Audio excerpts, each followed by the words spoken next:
Contoh aja ini sekarang kita paling gampang lah, paling gampang dan paling sederhana, dan kita bisa nalar dengan nalar sederhana.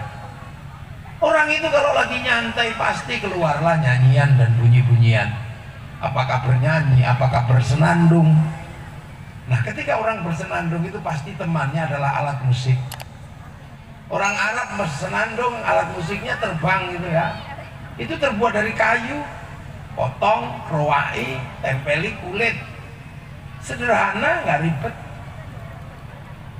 Orang Eropa gitar kayu ditekuk gitu aja, terus kemudian dikasih tiang, terus kasih tali dipelintir, dung dung dung dung gitu. Sederhana, kayu dan tali. Tapi bangsa Nusantara punya alat musik dari logam, namanya gamelan. Artinya kalau bangsa manusia punya alat musik dari logam, hanya bangsa yang menguasai ilmu pertambangan yang maju dan penguasaan metalurgi yang mapan mampu membuat alat musik dari logam. Nah, ini pelajaran dasar sebenarnya agar kita nggak merendahkan bangsa sendiri.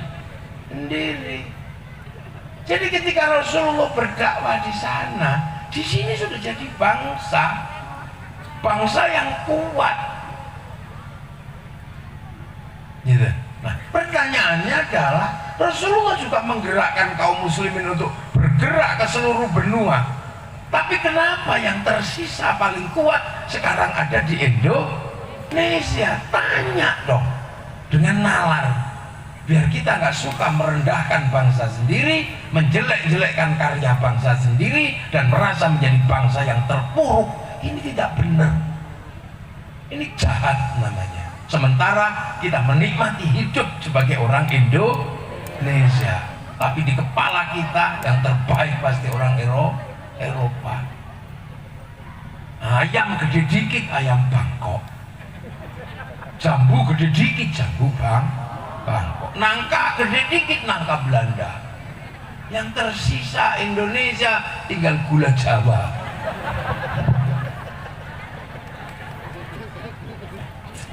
Ya Allah, ini kita selalu membanggakan dan membayangkan menjadi bangsa yang lain. Rambut hitam di merah-merah, akhirnya jadi LKMD. Dari wong Jawa londo komeng dasi.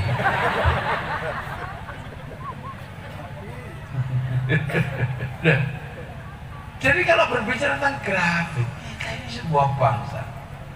Loh, makanya hal-hal seperti ini tolong ya, kita dibikinkan peringatan itu agar nggak lupa. Terutama malam hari ini dibikinkan peringatan Hijriyah agar kita nggak lupa bahwa harus ada rasa syukur yang luar biasa. Karena apa? Rasulullah itu bukan orang Indonesia dan kita kebagian Islam. Rasulullah itu orang Mekah sana. Orang Mekah mesti bentuknya yang kayak begini. Hidungnya pasti lebih mancung, gede, nggak pesek-pesek, kecil-kecil begini. Karena orang Arab turun di Arab sana. Gitu. Tapi kan yang menjadi pertanyaan adalah satu, Rasul itu orang Arab, orang Mekah. Kenapa diusir sama orang Mekah? Ini kan kita juga harus tahu. Makanya kalau menjadi seorang ulama, seorang kiai harus sadar, jangan mudah berkeluh kesah. Kalau hanya sekedar dicibir sama orang kampung, nggak usah. Rasulullah itu diusir dari kampungnya sendiri. Tapi problemnya bukan problem seperti kita. Problemnya memang orang Arab itu nggak pernah punya nabi. Makanya laqad ja'akum rasulun min anfusikum, aku kirim utusan ini ya dari bangsamu, maksudnya bangsa Arab. Dan bangsa Arab belum pernah punya nabi. Makanya nggak kenal nabi orang Arab itu. Nabi itu kan jabatan yang ada dalam agama, jabatan yang ada di dalam kitab suci. Nah, yang punya kitab suci bukan orang Arab. Orang Arab itu penyembah berhala. Yang punya kitab suci itu orang Filistin, punya Taurat, punya Injil. Makanya seandainya Nabi Muhammad itu turun di Filistin, orang Filistin ngerti Nabi, atau di Madinah orang Madinah ngerti Nabi, tapi orang Mekah nggak ngerti Nabi, wong penyembah berhala, taunya dukun, kahin, penyair dan orang kaya gitu aja. Jadi posisinya mirip kayak saya ini, contoh ya, mirip kayak saya ini. Saya datang ke sini nggak khawatir, karena orang Kubang tahu,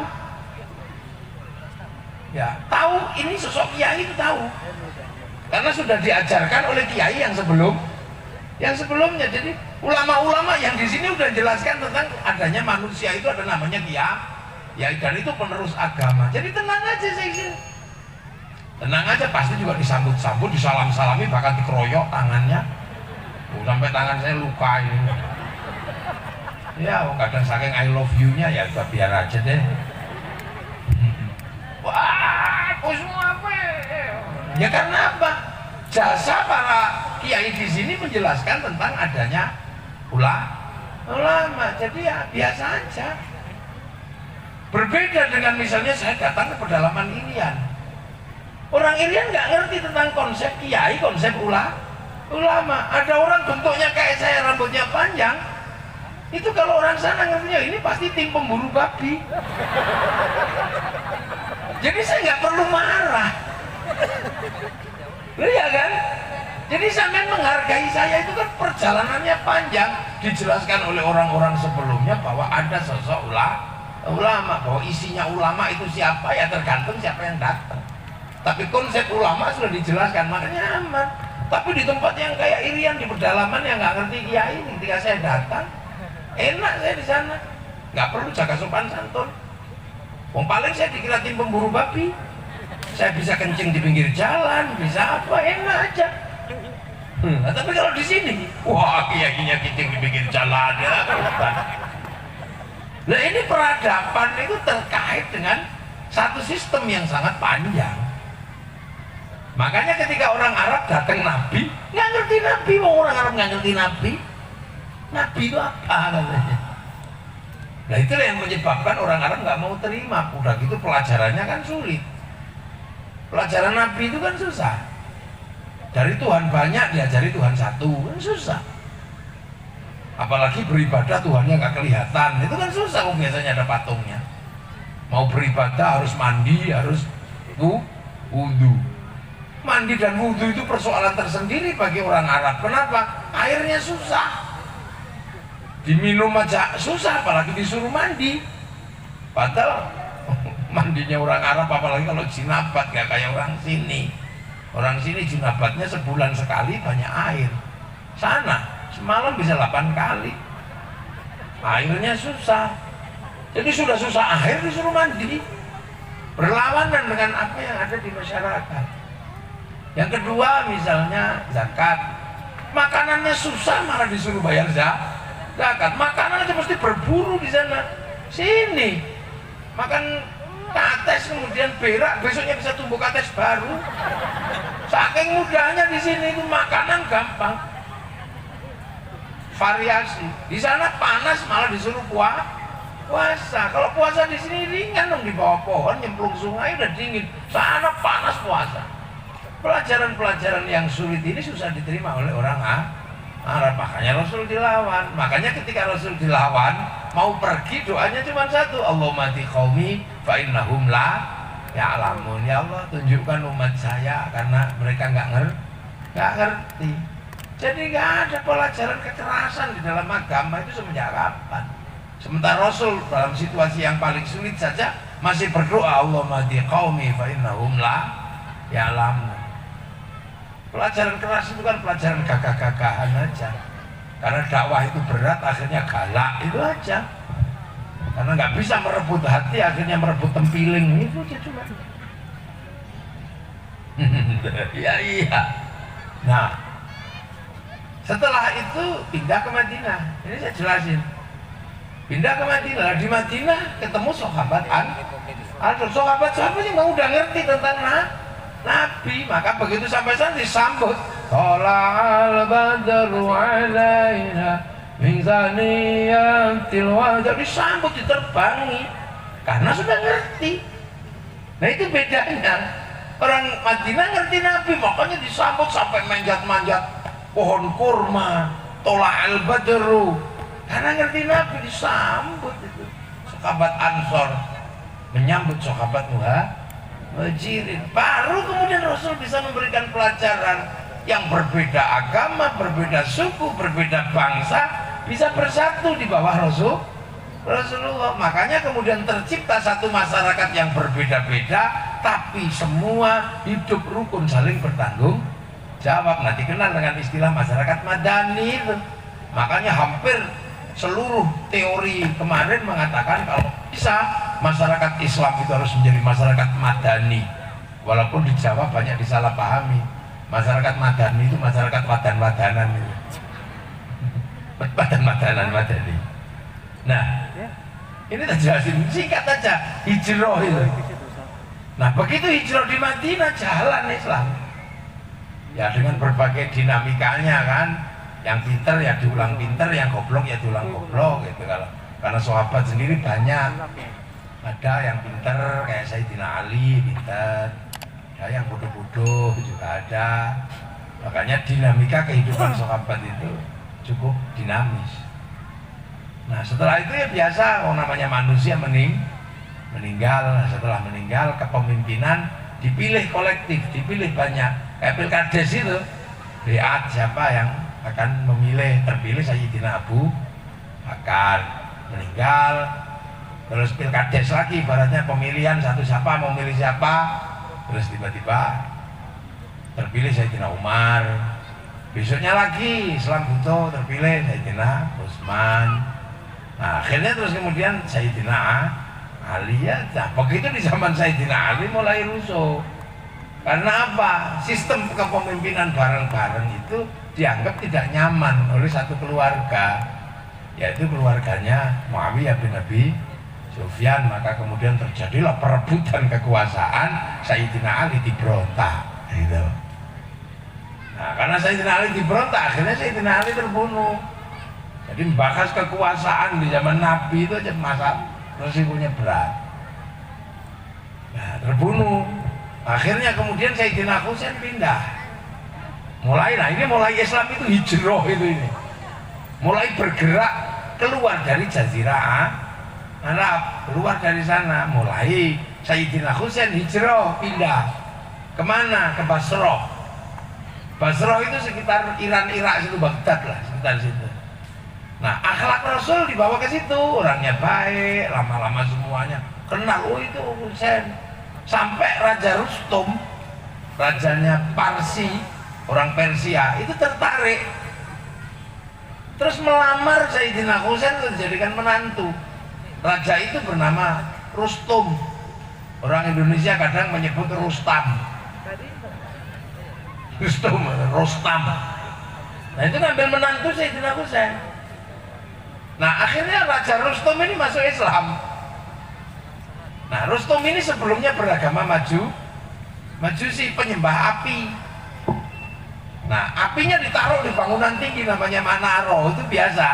Makanya begitu masuk Islam apinya dibuang, Manaronya ditaruh di depan masjid. Akhirnya masjid orang Muslim di Persia punya Manaro. Nah setiap orang lihat Manaro depan masjid kok bagus, maka semua pengen bangun Manaro. Itu sampai Riau dikenal dengan nama Menara. Itu sumbangsihnya orang Parsi. Kalau di Makkah Madinah awalnya nggak ada, cuma kota itu aja.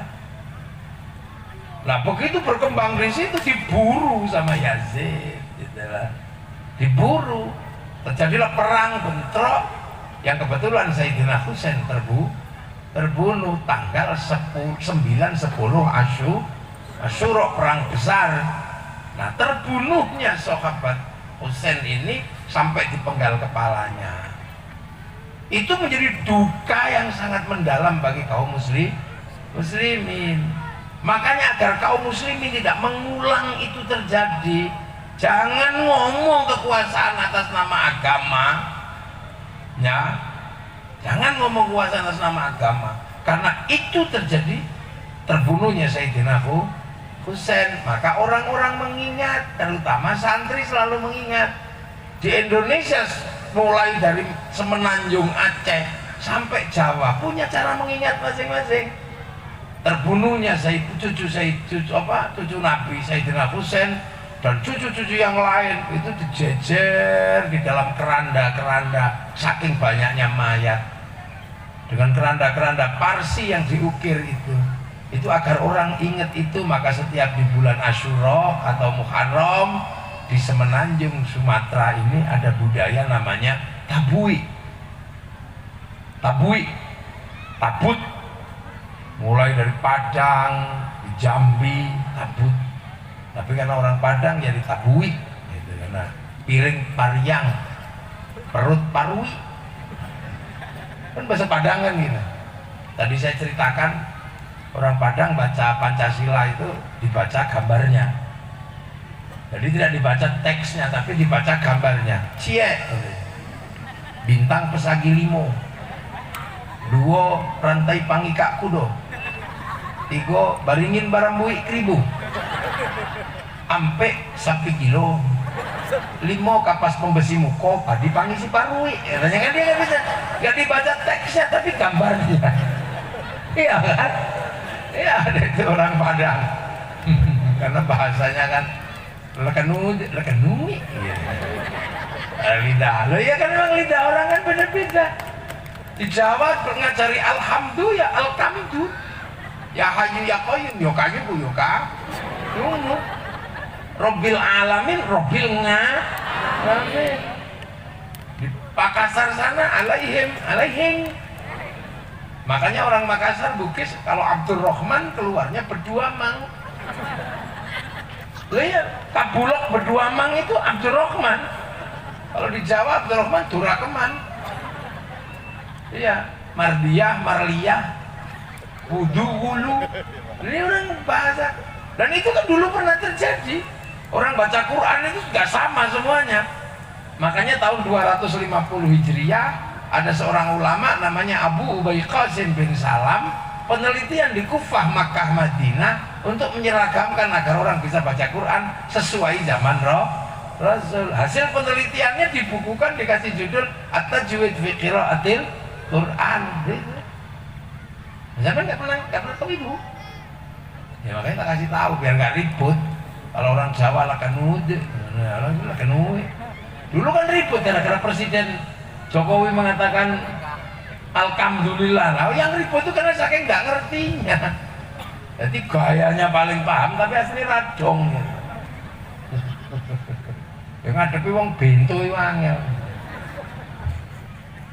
Iya, tapi wong bento itu angel, gayanya ngerti. Gitu. Sama dengan sekarang orang ribut. Indonesia waktu sholatnya lebih cepat daripada Arab selama 4 jam. Semenjak kapan sholat Indonesia lebih cepat? Wong titik nolnya orang sholat itu di Mekah. Jadi tetap duluan orang Mekah. Selisihnya sholat kita dengan orang Mekah itu 20 jam. 20 jam. Nah itu kadang orang nggak ngerti. Sama dengan orang mengatakan kita nggak boleh berpegangan kepada kitabnya Imam Syafi'i karena Imam Syafi'i tidak menggunakan kitab Sahih Bukhari Muslim. Itu kalau didengar ya enak. Tapi yang belengar wong lah gimana wong Imam Syafi'i kok menggunakan Sahih Bukhari Muslim? Wong Sahih Bukhari Muslim itu sumbernya dari Imam Syafi'i. Imam Syafi'i lebih tua Imam Syafi'i. Gitu. Nah, setelah itu kan keluar. Makanya di sini ada tabut.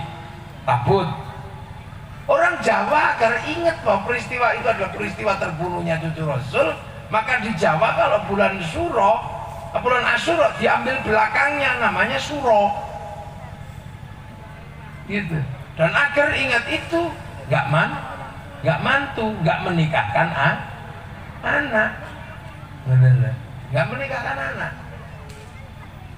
Terus selain nggak menikahkan anak, biar ingat kalau itu terbunuhnya cucu-cucu Rasul menjadi yatim, maka santunan anak yatim. Loh, ini cara kita memperingati itu. Jadi jangan dikira terus kemudian itu gara-gara Nyi Roro Kidul mantu lah, itu yang memang ya wong bento itu ngoten minal fakoin ini. Jadi kadang yang gini-gini nih, Ini mesti diurai. Karena beberapa orang akhirnya tidak mengenali lagi watak agamanya, nggak mengenali lagi watak bangsanya. Karena peringatan nggak mau. Itu yang susah. Tiap diajak peringatan bid'ah. Tiap diajak peringatan alasannya musyrik. Alasannya nggak ada tuntunannya.